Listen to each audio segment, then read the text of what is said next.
इस भारत जोड़ो यात्रा में पधारे हुए सभी नेतागण और हमारे नेता और इस देश के चाहता और कांग्रेस पार्टी को जो नई दिशा और एक नया जोश सब में जो लाए हैं श्री राहुल गांधी जी, मंच पर बैठे हुए केसी वेणुगोपाल जी, शक्ति सिंह गोयल जी, उदयभान सिंह अध्यक्ष जी और भूतपूर्व मुख्यमंत्री श्री भूपेंद्र सिंह हुड्डा जी, दिग्विजय सिंह जी, शैलजा जी, रणदीप सिंह, दीपेंद्र सिंह हुड्डा जी, DK शिव कुमार जी, किरण चौधरी जी और यहाँ पर मंच पर बैठे हुए मेरे पूरे साथियों और यहाँ जमा हुए भाइयों बहनों, युवा मित्रों, मेरे किसान भाइयों, आज की ये यात्रा भारत जोड़ो यात्रा पानीपत में इतनी विशाल सभा हो रही है। ऐसी बड़ी सभा जो आयोजन किए हैं उस तमाम कांग्रेस पार्टी के नेताओं को मैं अपना धन्यवाद देता हूं। और ये पानीपत हमने इतिहास में पढ़ा है कि पानीपत में हमेशा युद्ध होते रहे और यहाँ से हमेशा होते रही और ये भूमि का गुण है कि लड़ाई करना और जीतना।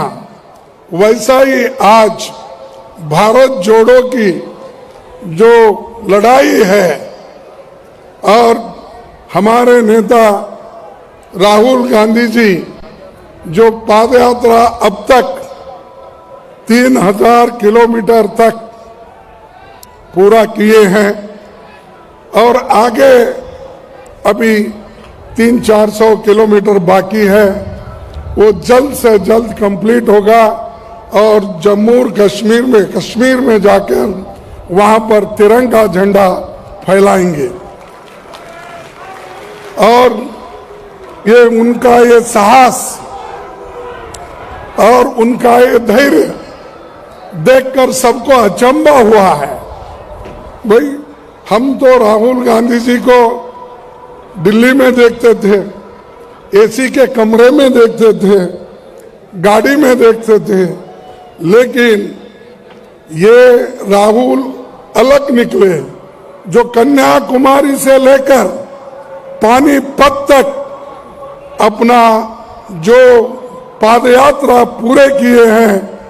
ये इससे देखिए वो ठंडी में, पहले बारिश में, धूप में, हर तरह के सीजन में उन्होंने चलते रहा और उनके पीछे जो हमारे भारत जोड़ो यात्रीज हैं वो भी चलते रहे। इसीलिए मैं उनको बधाई देता हूं और ये जो उन्होंने हमारे युवकों में धैर्य साहस दिलाया है ये बहुत बड़ी बात है। लेकिन ये सब जो कुछ हो रहा है ये किसके लिए हो रहा है कि जनता को जो पीड़ा हो गई है और जनता का जो पीड़ा है उसको दूर करने के लिए, जैसा कि आज महंगाई बढ़ी है, महंगाई इतनी ऊपर चले गई है कि उसको सरकार नीचे लाने की कोशिश ही नहीं कर रही, क्योंकि उनको फिक्र नहीं है। वो हमेशा बड़े लोगों के साथ रहते हैं और उनको इस जो कीमतें इतने ऊपर चले गए, जो हमारे आवश्यक वस्तु के कीमतें इतने ऊपर, गरीब आदमी कोई उसको छू नहीं लेता या उनके सारी चीजों को अपनी पूर्ति नहीं करता। ऐसे एक वक्त इन्फ्लेशन, इस इन्फ्लेशन के खिलाफ उनकी लड़ाई है। दूसरी लड़ाई अनएम्प्लॉयमेंट। अनएम्प्लॉयमेंट 45 यानी 45 इयर्स में इतना बड़ा अनएम्प्लॉयमेंट कभी नहीं हुआ। आज उसके लिए वो रास्ते पे आकर लड़ रहे हैं। आज देखिए हर जगह युवा डिग्रियां लेकर बहुत से engineers, doctors, MBA, MA, BA, BEd होकर रास्ते पे गिरे हुए हैं। उनकी चिंता बीजेपी सरकार नहीं कर रही, उनकी चिंता मोदी जी नहीं कर रहे हैं, शाह जी नहीं कर रहे, और उनका एक ही काम बना है। जब से वो प्रधानमंत्री बने, जब से वो होम मिनिस्टर शाह बने, तब से उनका एक ही काम है कि देश में चुनाव चुनाव चुनाव का भाषण ही करते। देश के बारे में उनका सोच कुछ नहीं है, युवकों के बारे में उनका सोच नहीं है, इन्फ्लेशन के बारे में उनका सोच नहीं, देश के आर्थिक परिस्थिति के बारे में उनका सोच नहीं है।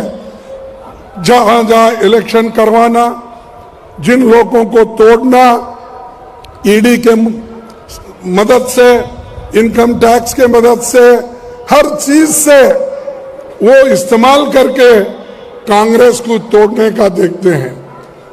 राहुल जी के नेतृत्व में हम 6-7 स्टेट में हमारी सरकार आई थी। वहां के लोगों को किसने तोड़ा? किसने तोड़ा? बीजेपी के लोगों ने तोड़ा। किसी को पैसे देकर, किसी को लालच देकर, किसी को भड़का के, किसी को मिनिस्ट्री देकर, ऐसे चीज करके, और किसी को ईडी का डर दिखा के, इनकम टैक्स का डर दिखा के उन्होंने सारे सरकारें तोड़ दी। बात तो डेमोक्रेसी की करते हैं, लेकिन करते क्या है? डेमोक्रेटिकली जो चुने हुए सरकार है उनको एक एक करके गिराते जाते हैं, और ऊपर से बोलते हम लोकतंत्र में विश्वास करते हैं। कहां है भैया आपका लोकतंत्र? हर जगह आप लोगों के वजह से, लोगों ने मदद करके जो सरकारें कांग्रेस सरकार बनाई, उसको आप तोड़ते फिरते हो। और भगवान का नाम तो लेते हैं, लेकिन इतना झूठ बोलते हैं। शायद ही कोई पॉलिटिशियन या कोई प्राइम मिनिस्टर, कोई होम मिनिस्टर आज तक इतना झूठ नहीं बोले। ये झूठों के सरदार है। हर 2 करोड़ नौकरियां देने का ये सच है झूठ कि उन्होंने कहा भाई मुझे चुन के लाओ, मैं एक गरीब आदमी हूं, मैं देश को बनाऊंगा। हर एक लोगों को, इस देश में रहने वालों को 2 करोड़ युवाओं को हर साल नौकरी दूंगा। दिया नौकरी? नहीं, आपको मिला होगा, क्योंकि यहां लड़ाकू लोग ज्यादा है, लड़ने वाले हैं, इसलिए मिला होगा 2 करोड़। आपको नहीं मिला। 15 लाख देने का वायदा मिला, 15 लाख नहीं। अब क्या कर रहे हैं? त्रिपुरा में इलेक्शन है, वहां शाह चाहते हैं, वो कहते हैं भाई राम मंदिर बन रहा है, 1 तारीख उसका उद्घाटन है। अरे ठीक है, सभी लोग तो भगवान में आस्था रखते हैं, लेकिन आप क्यों घोषणा करते हैं इसकी? वो भी चुनाव में। और आने वाले चुनाव में वो ये कह रहे हैं कि मई में चुनाव रहता है तो 1 जनवरी में वहां राम मंदिर का उद्घाटन होगा। आप कौन होते भाई बोलने का? क्या राम मंदिर के पुजारी है आप? क्या राम मंदिर के वहां महंत हैं आप? वहां के महंत लोग बोलने दो, साधु संत बोलने दो। आप क्यों है? आप पॉलिटिशियन है। आप देश को सुरक्षित रखना, कानून की व्यवस्था रखना, लोगों के पेट भरना और किसानों का दाम देना आपका काम है। किसानों को भी बोले कि आपका दाम दुप्पट होगा दुप्पट। एमएसपी बढ़ाएंगे, बढ़ाए नहीं। तो ये सारी चीजें वो बोलते जाते हैं और ये सब, और बाद में ये कहते हैं अरे भाई ये तो इलेक्शन के जुमले हैं। अगर इलेक्शन के जुमले हैं तो ये बोलना था पहले ही, वोट लेने से पहले। वोट लेने के बाद ये जुमले बन गए। 15 लाख, 2 करोड़, सारी चीजें जुमले बन गए। तो इसीलिए मैं ये कहूंगा, मुख में राम बगल में छुरी, मुख में राम बगल में छुरी, और ये छुरी लेके घूम रहे हैं, समाज को डिवाइड कर रहे हैं, जाति जातियों में झगड़ा लगा रहे हैं, धर्म धर्म में झगड़ा लगा रहे हैं और एक खाई बढ़ा रहे हैं। जो डिवाइड कर रहे हैं, इसी के लिए राहुल गांधी जी इस खाई को दूर करने के लिए, जोड़ने के लिए वो इतनी पाद यात्रा कर रहे हैं। ये है, ये वोटों के लिए नहीं है, ये वोटों के लिए नहीं है, ये देश के हित के लिए है, आपके हित के लिए है, किसानों के हित के लिए है, युवाओं के हित के लिए है, महिलाओं के हित के लिए है, दलितों के हित के लिए है। ये जो कर रहे हैं वो, लेकिन वो क्या कर रहे हैं?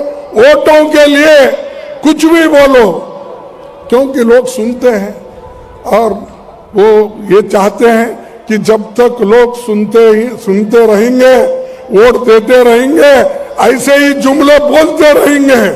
ये उनका एक वादा है और उसी से निभाने की कोशिश कर रहे हैं। मैं एक बात कहूंगा कि भाई ये कभी भी, एक कवि ने कहा है, क्या कहा है, मैं उस लेखक का एक सेंटेंस यहां पर उच्चारण करूंगा। था तुझे गुरूर अपने लंबे होने का ए सड़क, था तुझे गुरूर अपने लंबे होने का ये सड़क, राहुल के हौसले ने तुझे पैदल की नहीं नाप दिया।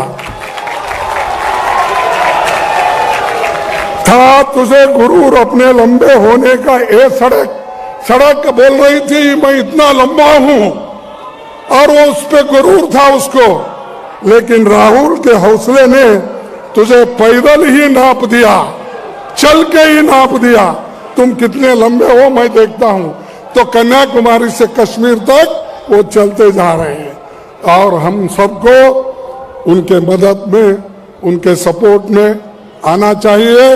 और युवकों को मैं खास करके विनती करता हूं कि अभी बहुत से चीजें हैं बोलने के लिए, लेकिन वक्त हुआ है, हमको पहुंचना भी है, राहुल जी भी आने वाले हैं, इसीलिए मैं ज्यादा वक्त न लेते हुए मैं इतना ही कहूंगा कि यहाँ के युवकों को फंसाने की कोशिश चली।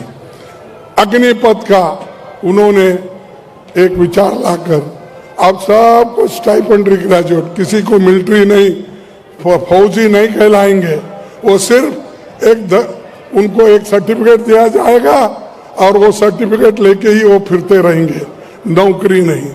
30 लाख नौकरियां इस देश में खाली है, चाहे डिफेंस हो, चाहे स्कूल्स हो, चाहे कॉलेजेस हो, चाहे सिविल सर्विस में हो, 30 लाख। लेकिन मोदी जी नहीं देंगे, वो इसलिए नहीं देंगे 30 लाख में से 15 लाख नौकरियां schedule caste, schedule tribe, backward class के लिए जाएंगे। तो इसीलिए वो चाहते हैं अगर 15 लाख लोग गरीब अगर घर बसाएंगे, मजबूत होंगे, आर्थिक दृष्टि से मजबूत होंगे, तो हमारी परेशानी बढ़ जाएगी। इसीलिए वो 30 लाख नौकरियां नहीं भर रहे, ऐसे छोटी मोटी स्टाइपेंड देके लोगों को गुमराह कर रहे हैं। तो इसलिए दोस्तों, ऐसे सरकार को भी सबक सिखाना है और हमारा काम है और मजबूती के साथ रहना है। देश को बचाने वाले हम लोग हैं और देश के लिए कभी वो लोग नहीं लड़े, आजादी के लिए नहीं लड़े, अपनी कुर्बानी नहीं दिए, लेकिन सब कुछ किया कांग्रेस ने। और कांग्रेस जो की है उसका फायदा उठाकर आज हर जगह घूम रहे हैं। एक प्राइम मिनिस्टर निकलता है तो 100 गाड़ियां उसके पीछे। अरे क्यों भाई, पहले के प्राइम मिनिस्टर भी जाते थे, कितने गाड़ियां, 8, 10, 15 कुछ रहते थे। आज होम मिनिस्टर भी निकलता है, उसके पीछे भी 50 गाड़ियां। और हम यहां पर पानीपत पहुंचना चाहते थे हेलीकॉप्टर में, तो हमको क्लियरेंस भी जल्दी नहीं मिलता। ये बात चल रही है। इसलिए दोस्तों, और ज्यादा कुछ न बोलते हुए इतना ही कहूंगा, हम सब मिलकर रहेंगे, एकजुट रहेंगे, फिर कांग्रेस को लाने की पूरी कोशिश करेंगे। यही मैं आपसे प्रार्थना करता हूं। जय हिंद, जय कांग्रेस। धन्यवाद आदरणीय खड़गे सर।